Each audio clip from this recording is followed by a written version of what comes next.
Hello, YouTube family. I am back with another video. I do apologize for not uploading on Tuesday. My life is going through a transformation right now, so I'm constantly moving, going. Okay. All right. So from here on out, the videos will be posted once a week. I cannot stick to a day. And I do apologize. Please charge it to my head and not my heart. I do try to get the videos out on a Tuesday, but sometimes time permitting doesn't go as planned. So we're back again with another video this week, and I am so grateful that you all have continued to still rock it out with me and, give me grace, show me love. Now today's video is definitely one that speaks about my life personally. So I will give you all like a trigger warning because the information that I'm going to be using in order to make my point about healing can be a little triggering for some people. And it has been a trigger for me for years now, but I have decided to not allow anyone else to have power over my life, anyone else to have power over my feelings, anyone else to hold me where I don't want to be. And that was a hard process. That was a really hard process. So before I hop into the video today, understand that this video is about healing. It is about understanding the significance of healing and understanding why healing should always be your top priority over anything else. All right.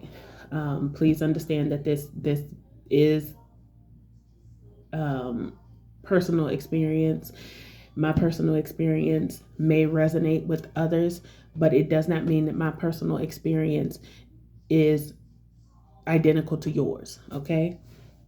So trigger warning is in effect. Okay. Understand that this is a touchy topic for a lot of people, me being one of them. But again, it ties back into this video today about healing. So at the age of 12, I was living in a community, kind of impoverished community, the ghetto. Okay.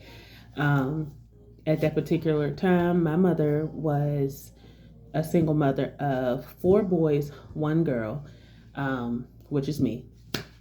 And not only was my mother a single mother, she was also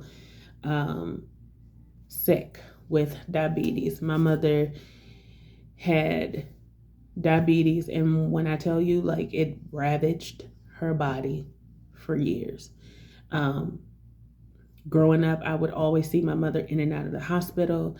And sometimes she would be in there for a few days, other times she'd be in there for a few weeks.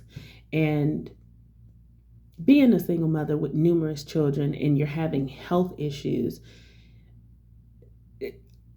like, I just can't even imagine. I can't even imagine the immense amount of pain, suffering, hopelessness that my mother went through trying to get her health in order, as well as raise 5 children that were very headstrong, very determined, and did not like to listen to direction or guidance. Just judging from my upbringing, I do see the importance of having a male figure in the home because males are so important. Men are so important. Black men are so important. Men in general are important, but because I resonate as a Black woman, I am saying that our Black men are just as important, if not more important, because, they keep order. They kind of balance out the household. So I don't, that's another video for another day, but please don't ever think that this is a platform where I'm going to bash men. Have I had my issues with men? Absolutely. And I'm about to get into the story now. But I still hold my men in high regard because we need them. I don't care what nobody thinks or feels about it. We need our men. All right. So my mother was sick a lot. Back to my story, my mother was sick a lot, so she was usually in and out of the hospital. She was a very strong and determined woman, but that can only go so far when your body is just not in the best of shape. So periodically, there was this guy that would be in our neighborhood, and he appeared to be a nice guy, but of course, we all know how that goes. So during this period of time when my mother was in the hospital, I got involved with this older gentleman. Again, I was 12 years old. And this particular gentleman was like 34 at the time. If not 34, he was 33. But I do believe that he was 34. And I was 12 years old. Now, because I grew up in a home with a lot of males, as far as like my brothers, and I did have older brothers, I didn't really look at the friendship that I was building with him. I didn't really look at it like a sexual friendship because, one, I was 12 years old. I was not involved with sex or doing anything remotely similar to sex, even though living where I lived at that time, it was a very high probability that, I would end up pregnant very soon or end up engaging in drugs or sexual activity very early in my life. But with this particular situation, I did not feel like this man was looking at me in that way. Come to find out, he was. And, he was one of those people that would pursue you or groom you to believe that like the feeling was mutual when it was not. So with my mother being in and out in the hospital at this particular time, I was basically just, I was sad, I was depressed, I was worried. I was worried because I didn't know what we were going to eat. We didn't have a mom there to feed us. My older brothers, they were all out doing their own thing. And I had my younger brother. So, me and my younger brother, we were really, the ones at home just kind of getting through it. Yes, my mom did have people coming in to check on us. Yes, she did try to provide parental support while she was away. But, no one is going to take care of your children or love your children the way that you do. No one is going to look out for them the way that you do. And with a lot of free time on our hands, we get into things that we shouldn't get into. So I remember going to this guy and I said, like I said, we had been building a friendship. Kind of like I personally thought it was a brother sister friendship, but quickly ended up realizing that it was not. So I went to this guy and I told him, I said, I was all crying and upset and I was like, I just don't know what to do. My mom's always sick. I feel like I'm supposed to be helping in some kind of way. I'm the only girl. I'm the only other female around, So I was basically trying to take on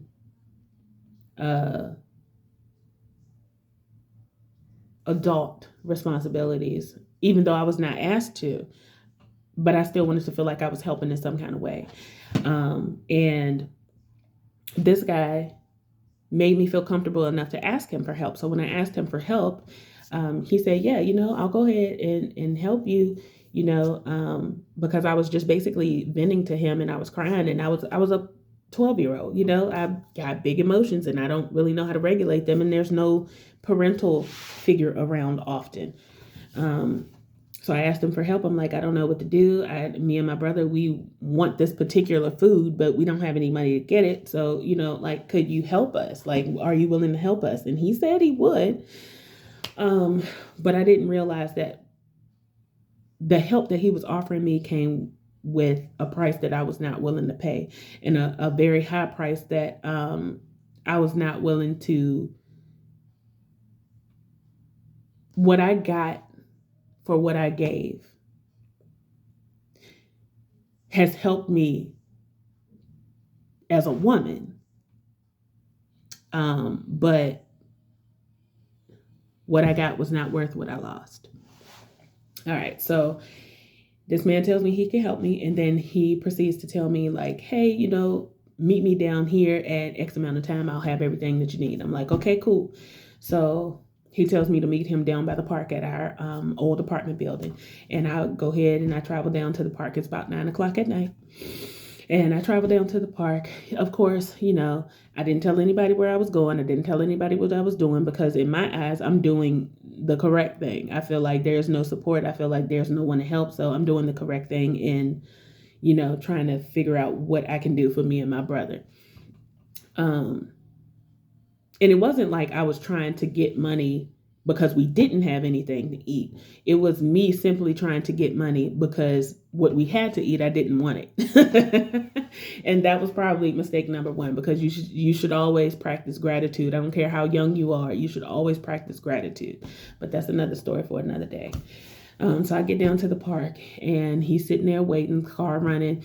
And I'm thinking, okay, I'm going to, go up to his window, get what I need, and then be out of there, And at 12 years old, I was very developed. Not only was I very developed, but I was mature for my age because I was the only girl. So I was always around. When my mother was not sick, I was always around grown women, So that right there gives you the mentality that, okay, I know what I'm doing. I'm watching them, I got this, it doesn't translate to you're naive and gullible and you don't know what you're doing. So I get off point because I have so many things that I want to say. I have so many things that I want to bring forth, but I get off track. So I go to his car window and I'm like, thank you for your help. I'll make sure that, me and my brother have everything that we need. So he hands me the money, but then he pulls it back and he's like, get in the car. I'm like, okay. Still thinking this man has never given me any inkling that he wanted to do anything sexual with me. He was very nice. He was very cordial. He was very helpful. He allowed me to vent. I really did look at this man like we were like older brother, younger sibling. So I got in the car and he pulls off and I'm like, okay, maybe he's just going to the store. He didn't give me any reason not to trust him. But then we ended up at a hotel and I said, okay, well, maybe he has to run into the hotel and get something. But the minute we pulled up to that hotel, his whole demeanor changed. Everything changed, everything. So we pulled up to the hotel, we parked, and he's like, come upstairs with me. And I said, why? And he said, do what the fuck, do what I'm telling you. I said, okay. So now at this point, I've never seen him act this way, and he's aggressive. Everything in me wanted to run. Everything in me wanted to run. Everything in me wanted to leave. Everything in me wanted to just not even be there. But your brain does not process things the way that it should at the age of 12. So I get out the car and I'm following him upstairs. And we get to the room. He opens the door, cuts on the light, shuts the door behind him. He's like, sit on the bed. I said, okay. So I'm sitting on the edge of the bed and I'm just I'm pretty sure he could tell I'm nervous. I'm scared. I'm not really knowing what to do. I'm just kind of sitting there looking around. And at this particular time, even though I'm 12 years old, I don't have a cell phone. So really trying to get in contact with anyone is, daggone near impossible. And I'm still like confused because I trusted this man. I trusted this man as like a sibling, as a caretaker, as someone that was not going to harm me. He had been around the neighborhood numerous times. We had seen him numerous times. Everyone knows him.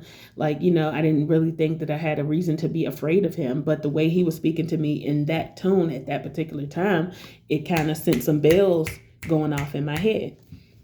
But again, at the age of 12, you're not like you're thinking something's wrong, but you're not putting two and two together. You're just, I don't know how to explain it. So he proceeds to, pour a drink, whatever he was doing off to the side. So I get up and I'm like, okay, well, I don't know what he's doing, so I'm gonna just go ahead and leave. Now, I've always been like a really spicy person, you're not going to tell me what to do. You're not going to make me do anything, I don't know if it's the cancer in me or what, but I've always been a feisty person. And when I got up to walk to the door, I felt something tug me on the back of my shirt. So when he tugged me on the back of my shirt, he like basically flung me back. So when he flung me back, obviously, I'm scared out of my mind now. I've never been in any kind of violent situation where I've been in the vicinity of a grown male and he's doing things that I'm uncomfortable with. So me like trying to tussle with him and get him to let me go, and like because he grabbed me by the back of my shirt and flung me on the floor. So like when he flung me on the floor, like he was over top of me and he wasn't saying anything, he wasn't doing anything, it wasn't hitting me or anything. It was just like him basically trying to get me to stop moving. And I was like moving. Now I'm 12 years old. This man is 33 or 34 years old. How can you, as a 12-year-old female, break away from a man, a grown man? Scary, right? Okay, so he starts punching me in my thighs. He starts punching me in my stomach. He starts punching me in my ribs. He starts punching me like in my chest area, basically all areas where it's not visibly accessible when you have on clothes. And I remember like while he was hitting me, I know he wasn't hitting me with his full force, but he was definitely hitting me with the intentions to get me to stop moving. So eventually I just stopped moving because, again, I've never been in a situation where I've had to fight anyone, let alone a grown man. So I just stopped. I stopped fighting. So he says, now that you're calm, get on the bed. And I remember crying and telling him like, but I thought you liked me. I thought we were cool. And like he was just so cold. Like his demeanor was cold. His whole everything was just changed. And of course, we don't need to go into what happened after that. But I never really fully dealt with what happened to me. I never really fully dealt with telling anyone. I do remember that after that happened, like that's when I started feeling like I was worthless, feeling like I was naive, feeling stupid, feeling scared, second guessing everything about myself. I can really pinpoint when I started to feel like men were not protectors. They were just manipulators. They just wanted something. And for years, I carried that notion around. I carried that notion around for years. So much so that when I got married in 2013, I didn't see it then. But after a little while, I started seeing why it was important for me to speak with somebody at that time about what I had gone through. Now, I won't get into like the full story of everything just for the sake of the time on the video, because I think we're at like 20 minutes right now. Excuse me. But as I got older and realized how important healing was, it brought into perspective so many things that women hold on to that manifest themselves into their life that they're trying to build. And before I say this, this is no shade to my ex-husband, okay? But this is my story, this is my truth, and I'm going to tell it because it could possibly help someone else. I got married to my husband to my ex-husband in April of 2013. In July of 2013, me and my ex-husband were locked up. And we were facing like a lot of time. Another story for a different day. But while I was incarcerated, I was also pregnant. And not only was I pregnant, I was also losing my mom. So while I was sitting in that jail cell, all I had to think about was where I was hurt at, who hurt me, why I was holding on to it, and what I could do to release it. And I will tell anybody to this day, the year 2013 was definitely the beginning of my spiritual journey, because I had to be broken down to my bare minimums, my literal bare minimums, to get the point. So as I'm sitting in this jail cell, I'm crying. And it was such a spiritual encounter, because those days that I sat in that jail cell, I was pregnant with my son, who is a Life Path 11. He is also a Libra. And it's like when I would be crying and praying and meditating and trying to figure out like where I was not healing and what I needed to heal and why I was holding on to all of these different things, it's like he would do this vibrating, like humming type movement in my body that would like radiate from my belly all around me. It was like, and he only did it when I cried. He only did it when I cried, but it was like he would just radiate this frequency over me. And some of my most profound spiritual, what's the word I'm looking for? Spiritual downloads came from me sitting in that jail cell. And the one thing that has stuck with me, one of the things that have stuck with me, is if you do not heal that trauma that you are carrying from your childhood, it is going to spill over into your adult life. And it takes a lot more effort, a lot more concentration, a lot more focus, a lot more isolation, a lot more therapy to get over that trauma as an adult.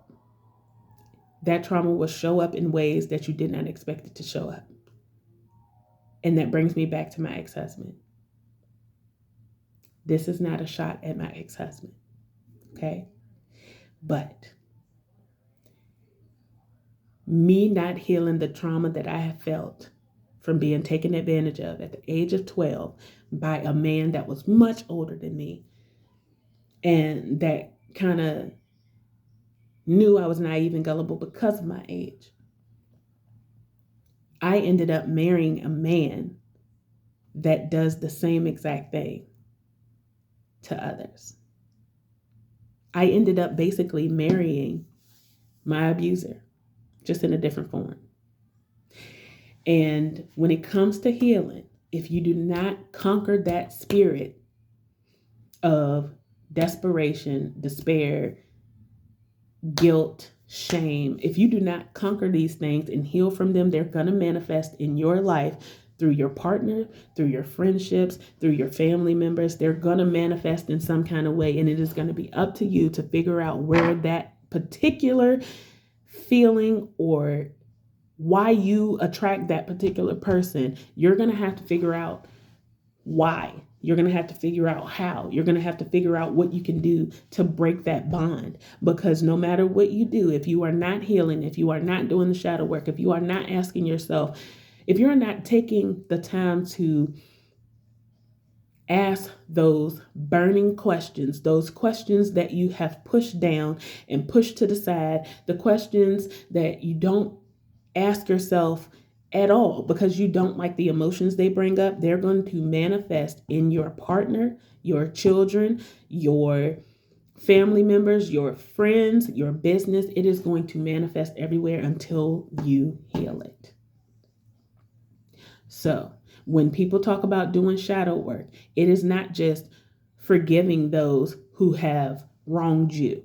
It is forgiving those who have wronged you, learning the pattern, understanding why you resonate with that pattern, and then releasing it.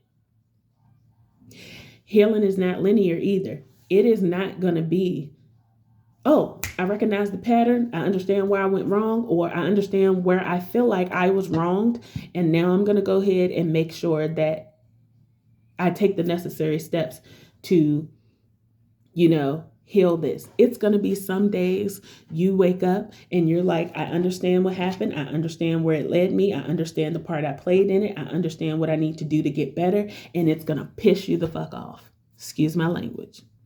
It's going to piss you off. It's going to be like, some days you're going to have those days where you're like, I get it. It all makes sense. And I'm doing great. And then there's going to be other days where everything's going to hit you like a ton of bricks. And you're going to be like, well, I don't understand how I got from here to here. And like, I feel awful. Healing is the most selfless thing you can do for yourself. Okay? I need that to be understood.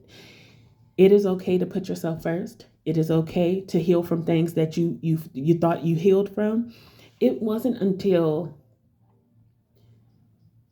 years into my journey that I had the realization that every single thing that I went through in my life was not only preparing me for this moment, but it was also teaching me that I didn't need to just heal from what others had done to me. I needed to heal from what I had done to others as well. Because even though I ended up marrying a person that mirrored the trauma that I had went through at a young age. And because I suppressed that trauma, and because I did not talk about that trauma, and because I did not allow people to help me through that trauma, I ended up being attracted to and marrying a man that mirrored the first man that hurt me physically. And then that was like a snowball effect, because then I ended up realizing not only did I marry a person that mirrored my abuser, but I ended up marrying a partner that mirrored my father as well, because my father was absent. And now my ex-husband is absent for his children. You see what I'm saying? Like, it's a full circle. It's a full circle. Do the healing work, do the inner work. Understand that as long as you hold on to it, not only are you going to be stagnant, but you're not going to be able to enjoy the fullness that God has planned for you, because you're too busy looking at what happened, what was, what is, what you could have did differently, when it's no time for that anymore. It happened. You need to move on from it. You need to recognize your patterns. You need to heal from it, and you need to grow. Don't ever let anything or anyone keep you somewhere that you clawed your way out of. Keep you somewhere that, especially once you know the pattern, especially once you know what needs to be done in order for you to heal, especially when you know that you did not like what happened to you, but it doesn't define you. When you know all of those things, it makes it 10 times easier to heal. Please understand when I tell you, healing is not simple. It's going to be times where you don't want to do it. It's going to be times where you're going to be pissed off. It's going to be times where you're going to be happy about it. It's going to be times where you're going to understand, yep, that happened to me. But look at where I am today. Look at how it shaped me today. Now that I know how being unhealed ended up impacting my life now, I'm a completely different person. The way I interact with people is completely different. The way that I show up for myself is completely different. The way that I wish somebody had showed up for me, I'm able to show up for others in that capacity.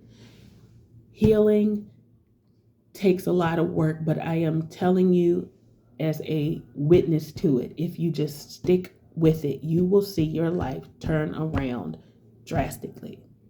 You will no longer associate yourself with the things of your past that caused you pain.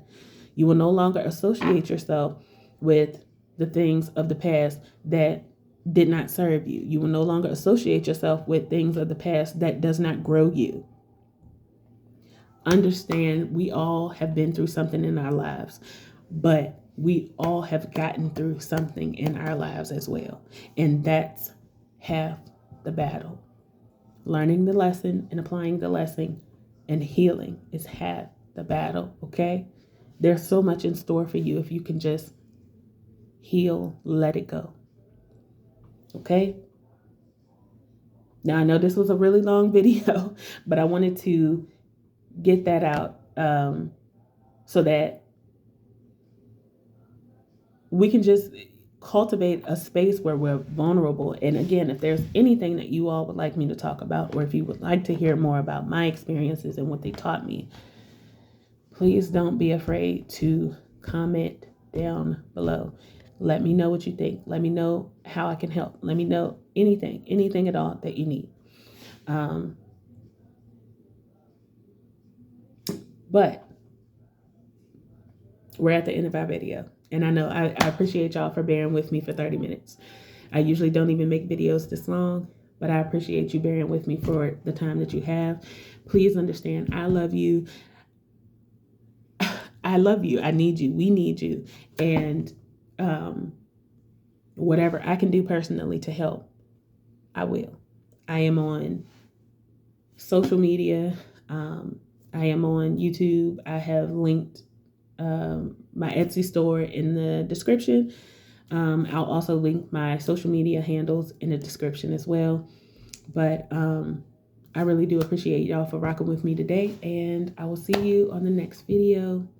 Remember that healing is necessary, and it's not always going to be pretty, but it's always going to be worth it.